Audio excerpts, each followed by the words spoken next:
New college graduates are facing one of the most challenging markets for entry level jobs in a decade.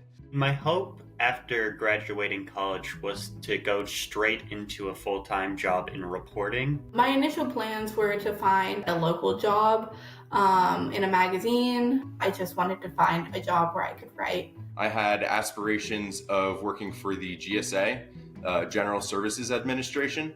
Since graduating college, I would say I've applied to around 200 jobs. I would say I've applied to about 150, maybe more now. Asked round 2 for another one, and the other ones I either haven't heard back or just like ghosted. Yeah. They told you the degree was the ticket.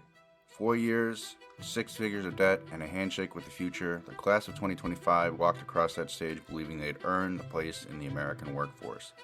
They were wrong. The economy couldn't possibly be crashing. Corporate profits are strong after all, and yet thousands of college graduates are sending out application after application into what feels like a black hole. No callbacks, no interviews, just silence.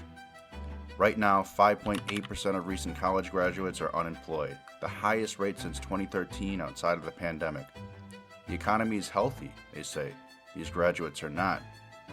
This isn't a generation that refused to work. These are people who followed the path they were given and arrived to find the door locked behind them. The jobs they spent 4 years training for are disappearing. Quietly, quickly, and nobody warned them it was happening. There used to be an understanding in this country. You graduate, you get an entry-level job somewhere, you work your way up, the company gets affordable labor, you get your foot in the door. Everyone benefits. That arrangement no longer exists. Think about what entry-level actually meant. Reviewing documents, writing basic code, answering phones, handling the tedious work that nobody else wanted to do.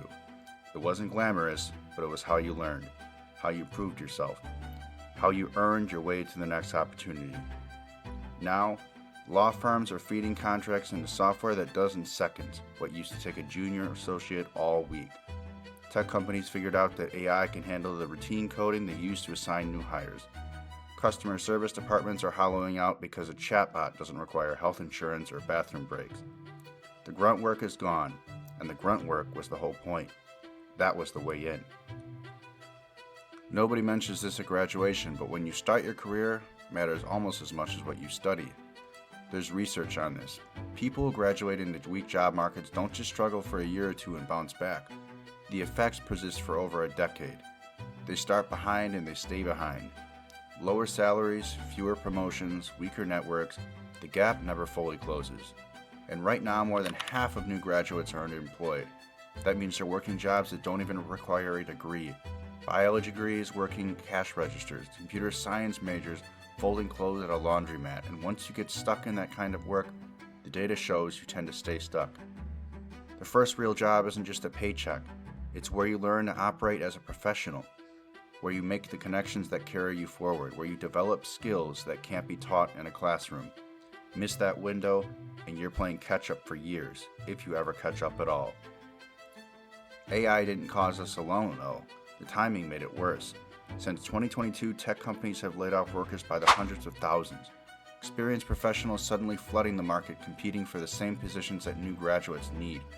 When a company lets go of a senior developer, that person doesn't just disappear. They're out there applying for the same roles, and now a recent graduate is competing against someone with a decade of experience. So companies raise their standards. Entry-level positions starting requiring 3 to 5 years of experience. Hiring managers stopped investing in training. They want candidates who can produce immediately. And when they can't find that, many are realizing they can automate the position entirely and avoid the problem altogether. The door didn't just close, it got sealed shut.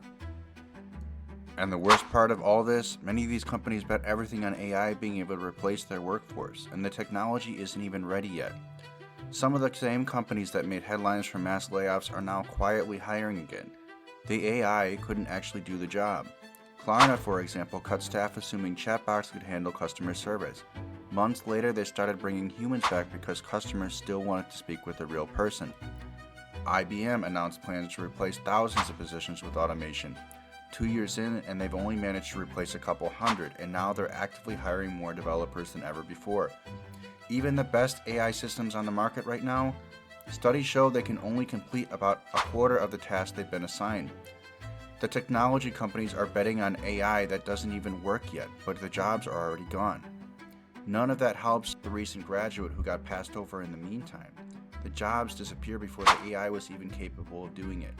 That's the reality right now. Companies eliminating positions based on a future that hasn't quite yet arrived yet, and an entire generation caught in the gap. The younger generations did what they were told. Studied hard, finished their degrees, they actually believed that they would be enough.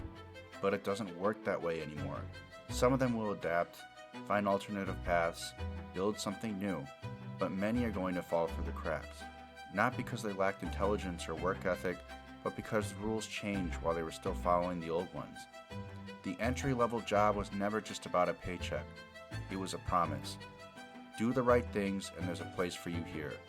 That promise is broken, and no one's offering a new one. Thank you for watching my channel, Economy Now. If you enjoyed this video, be sure to leave a like, put a comment down below, and I'll see you in the next one.